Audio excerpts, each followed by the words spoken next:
10ஆம் வீட்டில் இருக்கிறதுனால 10ஆம் வீட்டை 3ஆம் பார்வையாக பார்க்கறதுனால தான் சின்ன சின்ன பிரச்சனைகள் பிஸ்னஸ்லேயோ அல்லது நம்முடைய நாம் எடுக்கக்கூடிய ஒரு கார்ப்பரேட்லேயோ அல்லது தொழிலாளியாக இருந்தாலும் முதலாளியாக இருந்தாலும் சனியினுடைய தாக்கம் இருக்கிற போது நமக்கு பிரச்சனைகள் வரத்தான் செய்யும். அதுவும் முதல்ல 4-5 மாதத்துக்கு வரும்.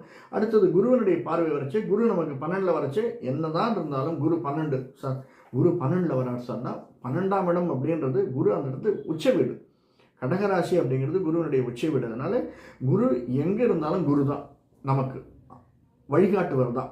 அதனால் அந்த வழிகாட்டுதலின்படி குரு நம்முடைய 9ஆம் பார்வையாக சனியினுடைய வீட்டை தன்னுடைய வீட்டை பார்க்குறார்.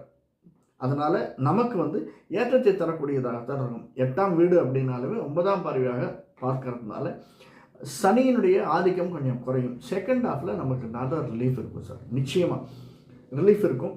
அது மட்டுமல்ல, நமக்கு இந்த சூரியன் புதன் சுக்கிரனுடைய வேள்விகள் அவர்கள் நமக்கு தரக்கூடிய நன்மைகள் இதெல்லாமே நமக்கு நல்லதை தரக்கூடியதாகத்தான் அமைந்திருக்கிறது. அதுவும் சிம்மராசிக்காரர்கள் அப்படின்னு சொன்னோம்னா மகம் பூரம் உத்திரம், அதுலேயும் மகம் ஃபுல்லாக பூரம் ஃபுல்லு உத்திரம் ஒரு கால், 4 நாள் 8 1 9 கால் இல்லையா. மெஜாரிட்டி நம்ம எதில் இருப்போம்னா மகம்